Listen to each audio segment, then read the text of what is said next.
Certain problems face each generation as it comes along. In a rapidly evolving, almost discontinuous culture such as ours, these problems seem new. The fact is rather that these problems merely present themselves in new contexts and therefore must be handled in new ways.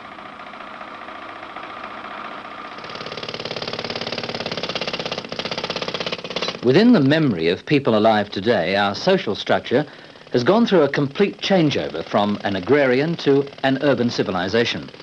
This has forced upon us new situations which we're philosophically and therefore functionally unprepared to assess and handle with complete assurance.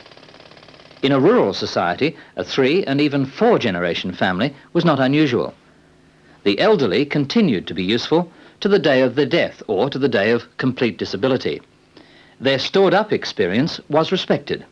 There were farm chores to be done, which they could perform, and young children they could look after and even train in the ways of the farm. So the sense of their value to the community was continuous, even if reduced.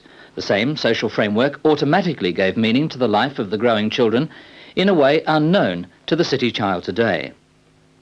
There were few unattached elderly persons to be provided for.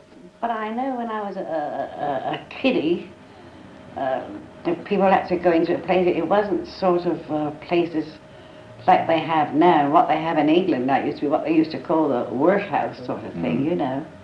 No one tried to be euphemistic about the fact that these were institutions. The residents of such homes were perhaps unfortunate, but this was life, and such folks were expected to be grateful for the charity they received. Today, the 3-generation family is not the norm, although statistically it is still a going institution. Many grandparents do look after the house whilst both mother and father work, and in such homes are often grudgingly tolerated as built-in babysitters or dishwashers. But there's an increasing separation of the generations. Even parents feel keenly the separation from their own teenagers, and the gulf between these young folk and their grandparents, particularly the dependent ones, is almost unbridgeable. Not that such separations did not exist before, but the lack of shared experience as a result of the kaleidoscope changes in technology has tended to heighten the separation. The individual today more and more seeks comradeship in his own age group outside the family circle.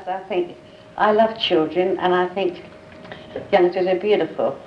But I think, like myself with grandchildren, if I had them here for a little while, they're marvellous, but you're glad to see them go after a little while, because your nerves are not the same as they were a few years ago to sort of hold them that much.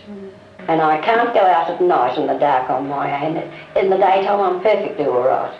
But if I go out at night, I've got to go out in a car or something like that, because immediately it gets dark, I seem to lose my sight, you know, quite a bit. Not altogether, but, you know, makes you a bit nervous.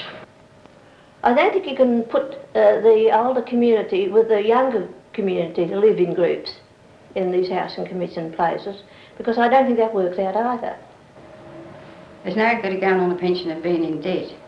I saw a film a few weeks ago from, I don't know whether it was Sydney or Melbourne, and it said, one old lady said she had a tin of sardines and a pound of sausages a week. That was all she had. And when the bills started to roll in, well, all I have now, all accounts I have now is the gas and the light.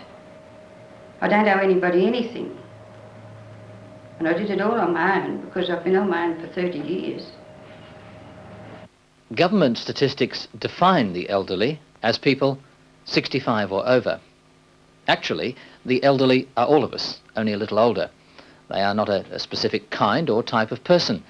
They're our neighbours, our relatives, our friends, the widow down the street, with great diversity of background, education, ability and interests.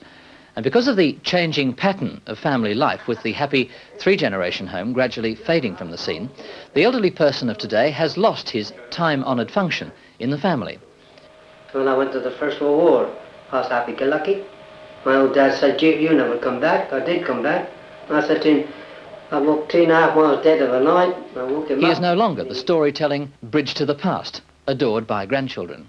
Retirement has cut them off from many friends of all ages, companions at work, perhaps for years. Reduced income limits their social life, and they really do have a great adjustment to make. If they lose their mate, that adjustment is even more difficult. Hence, in spite of added years, and in spite of the many modern conveniences afforded by science, they are not necessarily happy people. Well, I can't go to work, which I'd love to do. That was the hardest thing of all, giving up work. I wanted to work till I was 65. Yet retirement from work and separation from family need not mean giving up interest and satisfaction in living.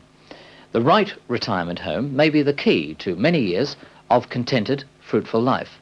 It's a good shopping centre there, so I mean, they've done very well. I think the Housing Commission to put them sort of like in the midst of the shopping, yet away from it. You know what I mean? For the person of advanced years, the degree of ease with which he can reach a store or other facilities may proportionately affect his happiness, mental well-being, or even health. An already established community seems to offer most to elderly people seeking a residence.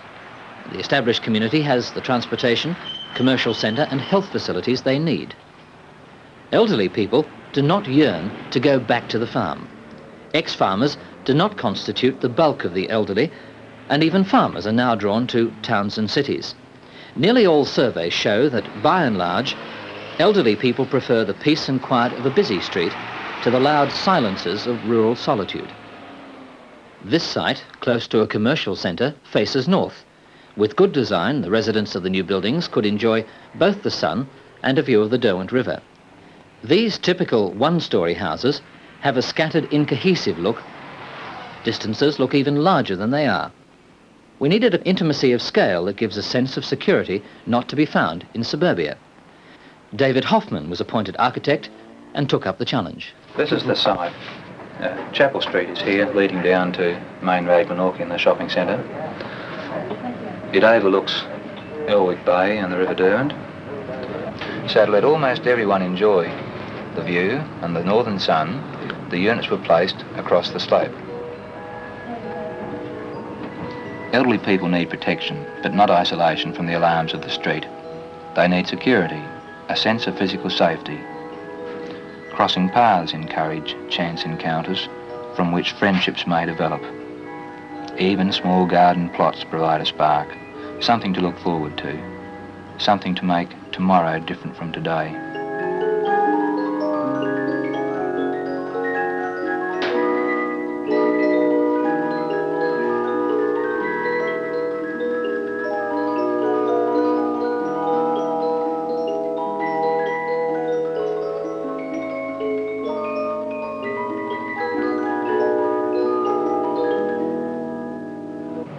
I would think the end of this month would see the job completed as far as the construction work is concerned. The landscaping will take another month after that, at least.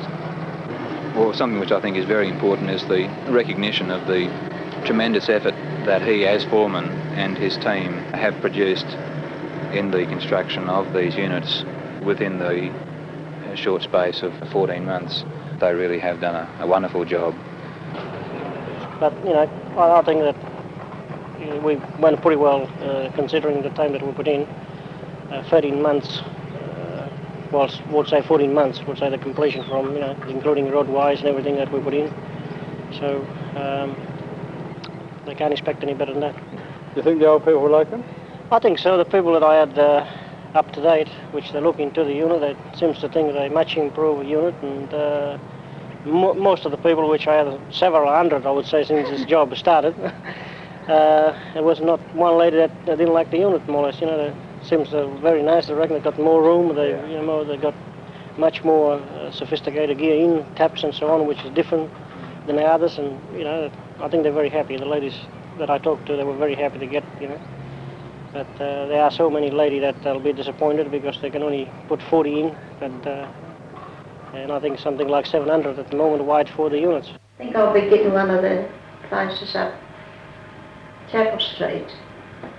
And he said, oh, he said, they're not far from being finished. But he said, oh, keep your fingers crossed and just keep open. We went over, of course, they weren't finished, but we could see it was like the one big room and the kitchen, and it's just all that we need. One doesn't need any more at our age. As long as you're comfortable and handy, and I think there's a bus stop outside the door. I'm not sure of that yet. But they seem very nice places anyway, and nice open, nice fresh air one would have out there, you know. Well, I was very worried because I didn't know where I was going. I went to the housing, and the housing told me about these units, and then sent and told me that I was eligible for a unit. And it is a worry for elderly people to have to move. What do you think an elderly people's home should be like?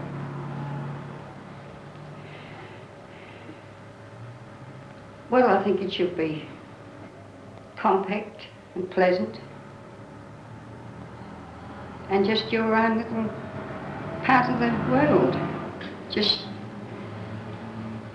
your own little haven as you get older.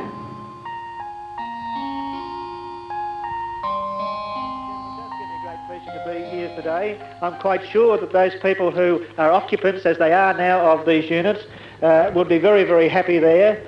I think that it may be of interest to know, and we will be completing, or hopefully completing, 142 units. We do need many more than that if we're going to overcome the waiting periods in which we have for this form of accommodation. But it does give me great pleasure to officially open what is going to be known as Chapel Court home units for elderly people. Thank you very much. Different segments of our population need different types of housing. Every day we'll analyse another element of the problem, solve it, and wonder why the solution did not occur to us before.